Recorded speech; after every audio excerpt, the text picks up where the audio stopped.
السلام علیکم ورحمۃ اللہ وبرکاتہ۔ تمام اہل پاکستان، اہل اسلام کو جشن آزادی مبارک ہو۔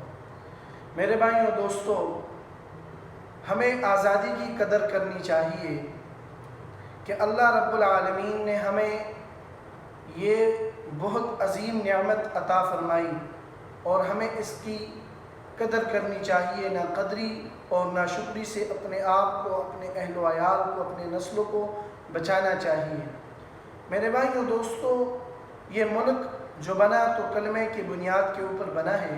لا الہ الا اللہ اس کا مقصد تھا، اس کا مطلب لا الہ الا اللہ تھا۔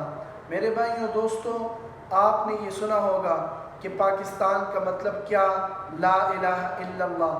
تو لا الہ الا اللہ کے نیچے جو زندگی آ رہی ہے وہ ہمیں گزارنی چاہیے، اپنے اہل و عیال کے اوپر اس کی پابندی کرنی چاہیے، اپنے نسلوں کو اس لا الہ الا اللہ والی زندگی کے لیے تیار کرنا چاہیے۔ میرے بھائیوں دوستو، یہ جو نعمت ہے یہ ہم نے اللہ رب العالمین سے مانگ کر لی ہے، ہمارے بڑوں نے اللہ رب العالمین سے مانگ کر لی ہے۔ میرے بھائیوں دوستو، حضرت عیسیٰ علیہ السلام کے بارے میں آتا ہے کہ ان کو اپنے حواریوں نے کہا کہ ہمیں تیار کھانے ملنے چاہیے۔ تو حضرت عیسیٰ علیہ السلام نے جب اللہ سے ان کے لیے یہ دعا کی تو ان کو اللہ رب العالمین نے فرمایا کہ اگر انہوں نے ناشکری کی تو میں ان کو بہت سخت عذاب دوں گا۔ میرے بھائیوں دوستو، وہی ہوا کہ انہوں نے ناشکری کی، اللہ رب العالمین نے ان کی صورتوں کو مسخ کر دیا۔ تو میرے بھائیوں دوستو، علماء فرماتے ہیں کہ اگر ایک نعمت ہے وہ بن مانگے آپ کو مل جائے اور اس کی آپ ناشکری کریں تو اس کے اوپر اتنی سخت پکڑ نہیں ہے جتنے کہ اس نعمت کی ناشکری کے اوپر ہے کہ جو آپ اللہ سے خود مانگے اور پھر بھی اس کی ناشکری کریں تو میرے بھائیوں دوستو اس کے اوپر بہت ہی زیادہ وعید ہے۔ میرے بھائیوں دوستو، ہمیں آزادی چاہیے تھی مذہبی لحاظ سے، معاشرتی لحاظ سے، لیکن کیا ہمیں وہ آزادی مل چکی ہے؟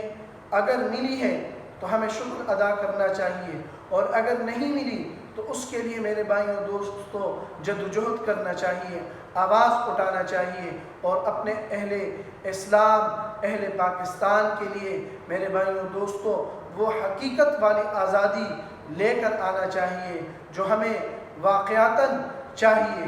تو میرے بھائیوں دوستو، میری دعا ہے کہ اللہ تعالیٰ اہل اسلام، اہل پاکستان کے ہر بچے، جوان بوڑھے کو صحت کاملہ اور لمبی زندگی صحت والی عطا فرمائے۔